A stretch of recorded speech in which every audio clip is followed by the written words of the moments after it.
Welcome to the ITSP Magazine Podcast Network. You are about to listen to the Soulful CXO podcast with Dr. Rebecca Wynn. These conversations focus on the intersection of technology, business, and humanity, exploring how these three areas impact each other. Dr. Wynn interviews guests, including business leaders, entrepreneurs, and experts in various fields, to share insights and experiences on cybersecurity, risk management, and leadership. The podcast aims to provide a fresh perspective on how technology can be leveraged to create positive change in the world. Now sit back, relax, and enjoy the show.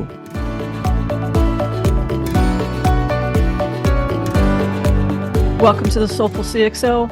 I'm your host, Dr. Rebecca Wynn. We are pleased to have with us today Chris Caruso. Chris is the recently retired former VP and Chief Information Officer for PPG. Almost 24 and a half years he was with them, where he was the leader of the IT organization, which received national and international recognition, including CIO 100 Award for Information Technology Innovation and Foundry's Computer World Best Places to Work in IT. He is a co-inventor on 5 patents for the use of digital technologies to assist consumers in the digital paint color selection and purchasing process. Today, he is Distinguished Advisor to companies, CIOs, and IT professionals. He has established a mentoring program for students and alumni at the University of Pittsburgh School of Computing and Information. He also advises students in the Information Systems program at Carnegie Mellon University, and he conducts research on the future of information technology leadership. Chris, it's great to see you again. Welcome to the show. Thank you so much, Rebecca. Thank you for asking me to join your audience and share my story. Can you tell us a little bit about your career, how that went, and how's that transitioning going to your new chapter? Yeah, it is a transition. So as you listed a lot of accomplishments there, those all came through a lot of other people, as you can imagine. I entered university really quickly. I entered university back in 1977. I went to the University of Pittsburgh, and my goal was to major in political science, become a lawyer of all things. And I learned very quickly, probably my first month, that was not what I really wanted to do. And someone tapped me on the shoulder and said, you ought to check out these computer classes that they have over at the computer science department. And as they say, the rest is history. So I graduated in 1981, really just the 4th class out of Pitt in computer science, and went to work for a company in Indianapolis and worked in Connecticut, came back to Pittsburgh and worked for Westinghouse Electric for 14 years before I joined PPG in 1996. And I would tell you, throughout that career, I always had people tapping me on the shoulder and suggesting to me sort of the next assignment to take, right? Here's an opportunity that you may not be thinking about, but it probably would be good for you to have that experience. And as even up to the very last role that I had before I became the VP of IT and CIO at PPG, I had that kind of guidance in my career, which will be forever grateful for. And so when I retired, one of the things that I decided to do is I needed to pay that back. There were a lot of people that helped me throughout my career.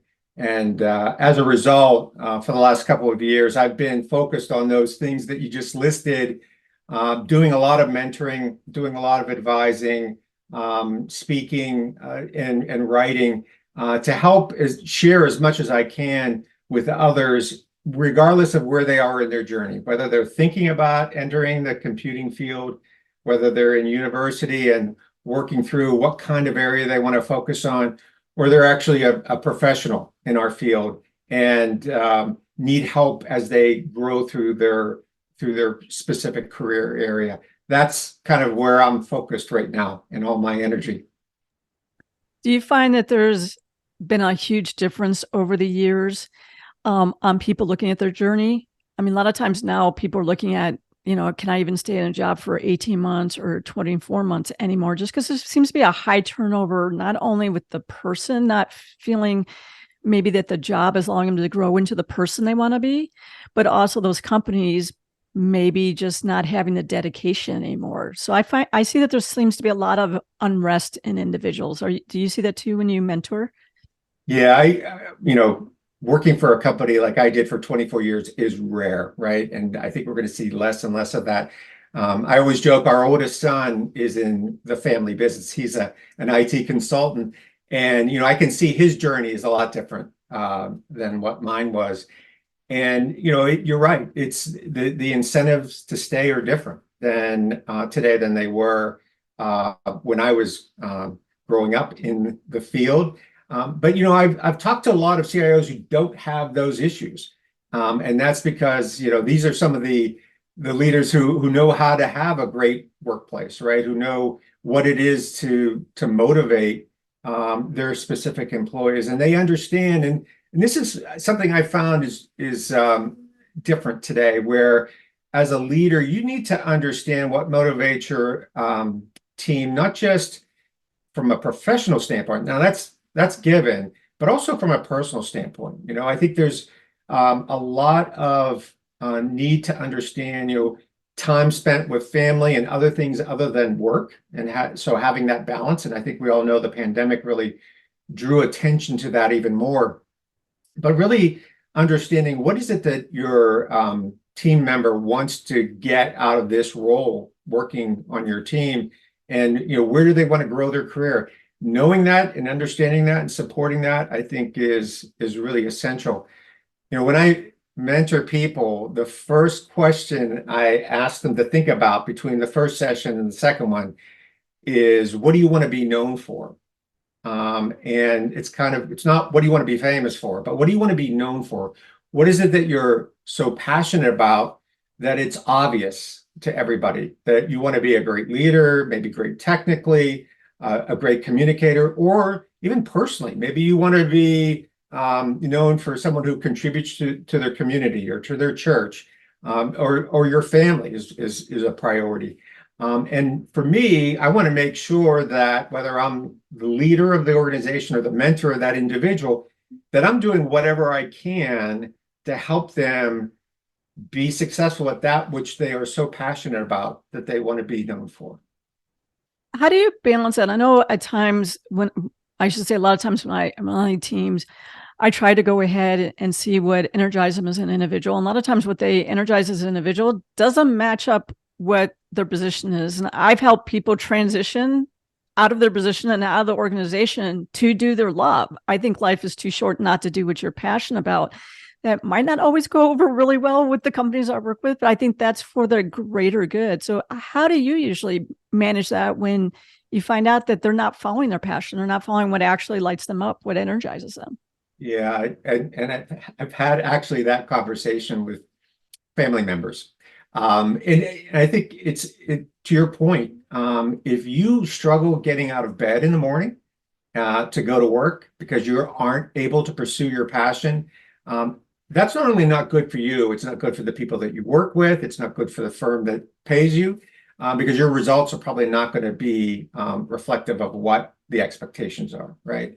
So, I encourage people to think about those things that you're passionate about. And if your employer supports you in that, great. If you want to grow in your career and you want to get good in one particular area or another, or maybe you want to be in a leadership position and they support you on that journey, that's great. But if they don't, then that's probably the fork in the road. That's the opportunity I think you need to really ask yourself, is there someplace that will in fact do that for me? I think one of the challenges as well too is it's one of the few times I think that we've either had, we want to count it by 4, you want to count it 5 different generational viewpoints that are in the workforce simultaneously, and you can have all 5 of those on your team. How do you suggest that people manage that effectively? I find that sometimes Generation Z, I think that's what they're called, a lot of times they want that career progression, and every 3 months they want that new promotion, where a lot of times you might have people who've been longer in their career and they realize that it takes time. It takes time to really become an expert in the field. How do you manage those? How do you suggest people try to manage that more effectively in the team? Because I know that's a big struggle right now. Yeah, I'm sure it is. And I think it really starts, there's two sides of it. First is it goes back to this idea that you have to treat everybody in your team as an individual, that you can't apply the same rules across the entire group and expect that everybody wants the same thing in terms of their career or their work balance life. And so it starts with really understanding each individual. And I know, for me, it's, I start by asking people more about their personal perspectives. But, the reality is, especially for workers that may have expectations that may not actually be good for themselves, that they want to advance at a rate that is far faster than as a leader is good for them, that you need to have that honest, frank conversation, that you really need to spend this much time or develop these skills and mastery of these particular skills before it really makes sense for you to move on. And make sure that they understand that, because too often we allow people to move up before they're ready, and then they eventually top out because they weren't fully developed or fully baked, as I like to say, in their development of their skills. And that's where it's not in their best interest to move at a rate that's not good for them. Yeah, I think part of the thing coming from a governance risk compliance standpoint is, especially for me being like a CISO in most cases, or data protection officer or something along those lines, maybe the trust officer, is a lot of regulations give you titles that you need a person to be versus the attributes that you need to have in that position. You find that a little less in the CIO, but one of the things I see too right now, it seems like the CIO, CTOs are converting to CIO. Is a project manager converting to a CIO? Is a CISO converting to a CIO?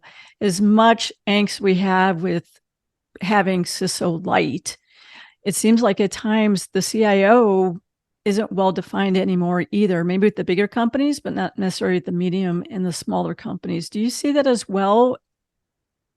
Yeah, so I think what I've certainly seen in the past decade is that the role of the CIO has changed, I think, significantly from one that was more inwardly focused and technology focused, inwardly meaning inwardly focused on the IT organization, and being much more business focused.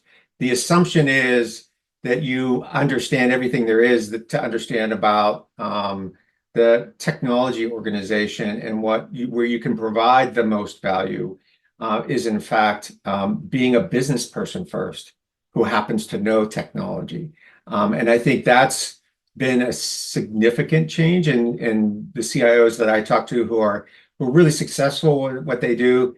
They are business first leaders. They're also people first leaders, and technology seems to come somewhere later on that list of priorities. So I think those are the skills that I think make a better CIO in the long run. What do you think the top, I know you just mentioned right there about having business background, but what aspects of a business background do you think is most beneficial for the people who are younger CIOs, as in younger in their career as CIO, or people who are aspiring to be a CIO? What things should they be trying to learn, whether they can learn directly in their company or get a mentor or something like that to actually learn those skills that can help them be a better CIO in the future? What would you suggest that they do?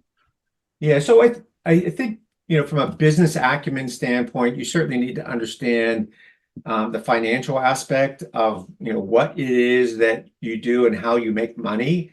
If you're in a money-making organization, not a nonprofit, but you really need to know what sort of makes the company run, so that you can figure out ways in which the technology organization can help make that happen. One of the things that we like to do, and I certainly encourage people, is to get up out of their cubicle, their home, whatever it is, and go to where others in your respective organization work. So if you travel with a salesperson, you go to a warehouse, you go to a plant, you understand how that works. If you are in the retail industry, you spend time working at the store. It doesn't mean that you have to stay within a particular segment like the paint industry your entire career, like I came out of.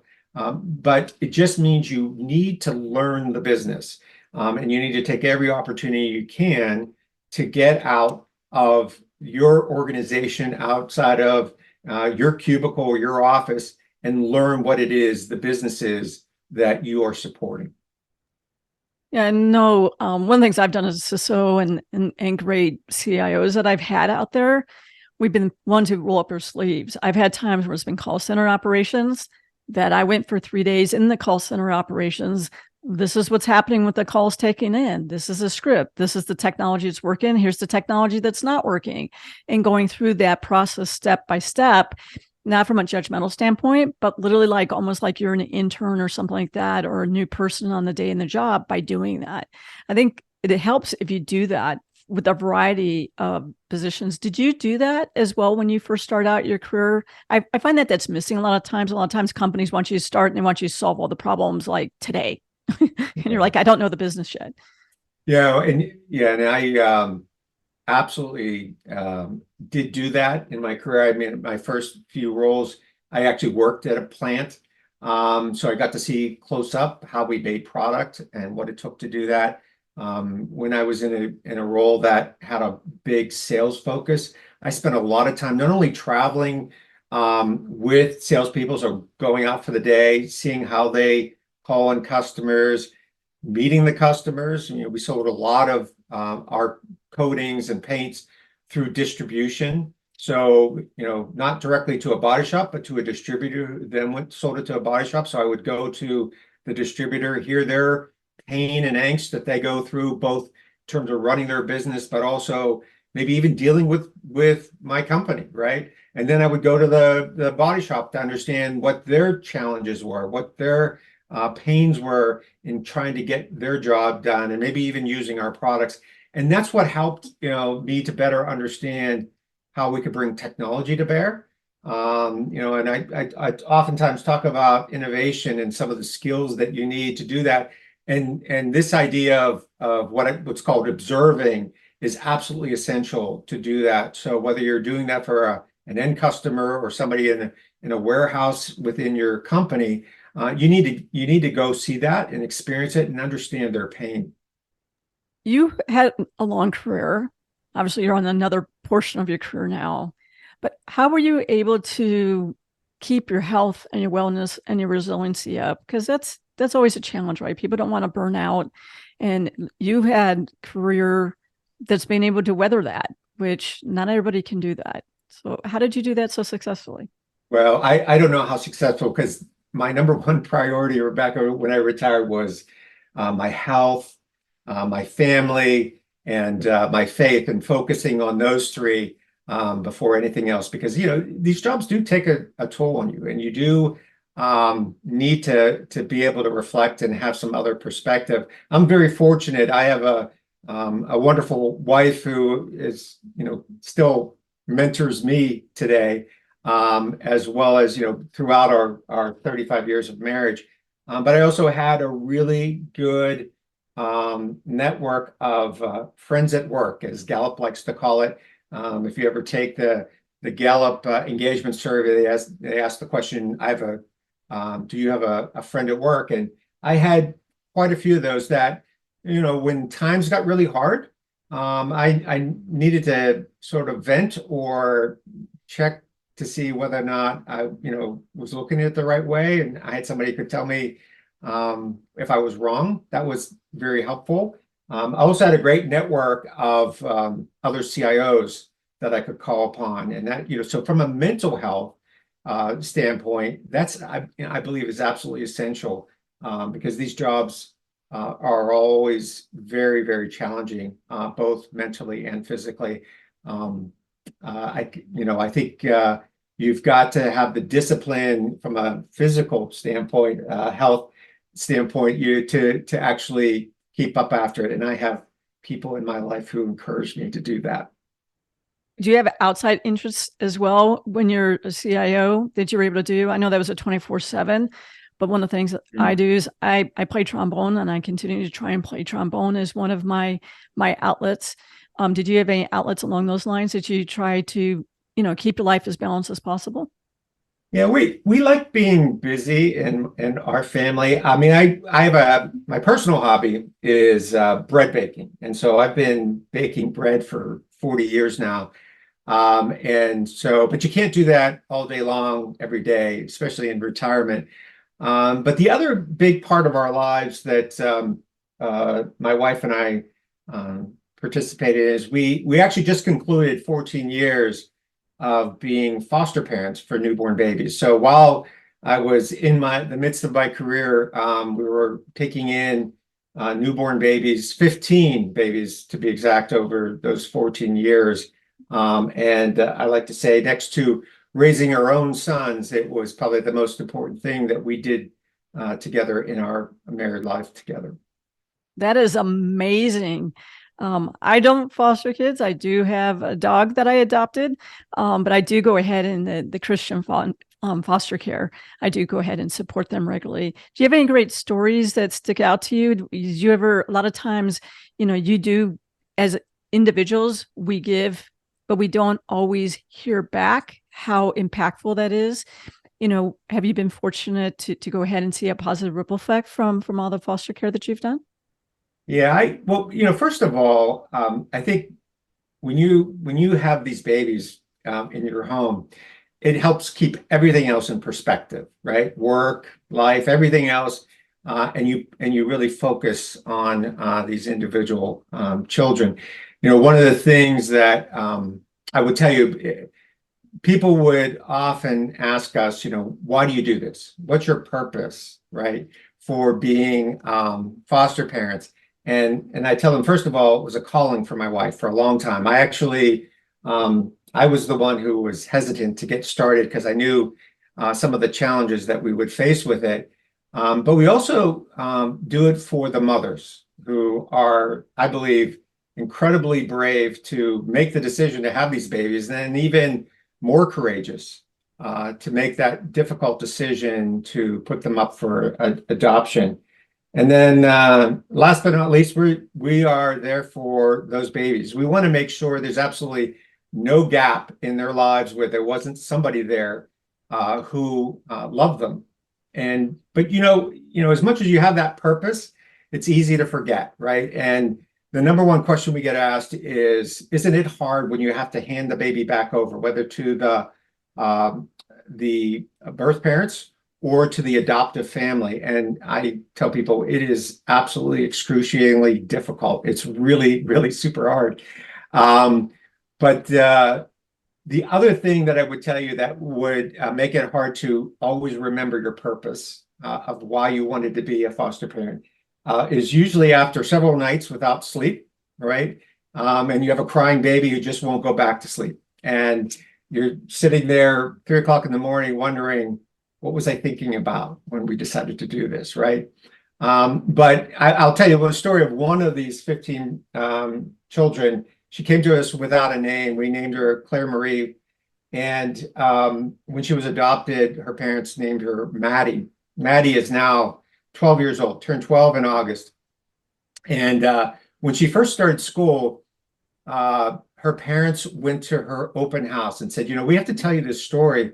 When we went to her open house, her teacher pulled us aside and said, I asked all the students to paint a picture of their family.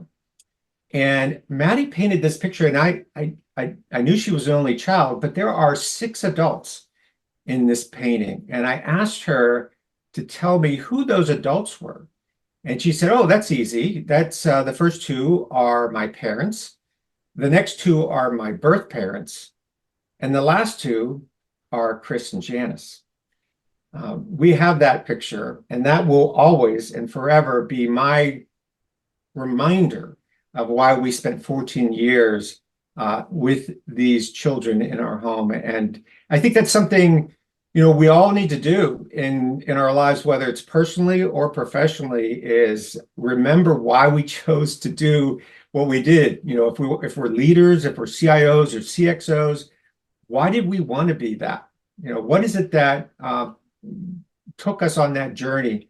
And don't forget that, because I think that's absolutely essential to help keep us focused. No, that's a great story. And it's great that she has such a great perspective that it's not just her current mom or dad, but these other people who are really part of her family and care about her. I love that. You don't always see that people have that perspective. And it's great that you're having that you've had that positive ripple effect. I think that's the one thing for me is I like to try and be a positive ripple effect in the world at all points in time and know that can be a generational ripple effect. So definitely, congratulations and kudos to you and your wife. And I know you guys have done that from a pure heart. It's amazing that you did that being a CIO as well too. But that's awesome. As people go forward into this new year and the year going forward, what words of wisdom, encouragement can you have for them about as they try to strategize their life? And as they think now, after they've listened to us for the last, 20 some odd minutes about being a positive ripple effect, not only for themselves, but for their family and those who touch, what would you encourage them to do, or how do you encourage them maybe to look at things a little differently? Yeah, I think I'll go back to my earlier point around knowing what it is that you're passionate about and knowing that what your purpose really is. And I think, as people are taking some time off, I think around this time of year and gives you an opportunity to really reflect on what's really important. And as you start the new year, I certainly would encourage people to really think about that and how they want to have an impact in 2024, whether it's in their personal life or in their career, and how they can actually have that kind of ripple effect that you just described. I'll just add one thing in particular, because when you retire, people say things that maybe you didn't know got through to them, right? But I because I retired during COVID, they had to produce a video of people saying goodbye to me, which was lovely because I get to, have that forever. But it was for me incredibly rewarding to hear people say things that, helped me understand that I did have an impact while I did that. And I think, you don't always know that until it's later on, maybe after the fact. But I think I would just encourage people to know that if you follow your passion and you do what we refer to in our house, doing the next right thing, you will have an impact. You will have, whether it's with the people that you work with or the people in your community, you will have an impact that somewhere down the line is going to impact other people, and they'll pay it forward as well. Well, Chris, thank you so much for being on the show. We appreciate your perspectives, your insights, and your encouragement. Encourage everybody to go ahead and make sure you read through the description. That's where you'll have Chris's contact information. Please remember to like, subscribe, and share the show. Make sure you go ahead and subscribe to the Soulful Insights newsletter as well. And please give us your comments and your feedback. You can reach out to me on LinkedIn or reach out to me through the show. Again, Chris, thank you very much for being on the show. Thank you so much, Rebecca, for having me. We hope you enjoyed this episode of Soulful CXO podcast with Dr. Rebecca Wynn, part of the ITSP Magazine podcast network. If you learned something new and this conversation made you think, then add this show to your favorite podcast player. Subscribe to the ITSP Magazine YouTube channel and share the ITSP Magazine podcast network with your friends, family, and colleagues. If you represent a company and wish to connect your brand to our conversations and our audience, visit itspmagazine.com to learn how to sponsor one or more of our shows. We hope you will come back for more stories and follow us on our journey.